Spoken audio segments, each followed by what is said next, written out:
பலவிடம் வாடகை வாங்கி விழி வீட்டில் குடி வைக்கலாமா?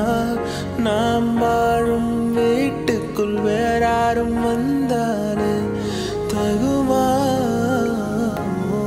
தேன்மலை தேக்குக்கு நீதான் உந்தன் தோள்களில் இடம் தரலாமா? நான் சாயும் தோள் மேல் வேறாரும் சாய்ந்தாலே தகுமா?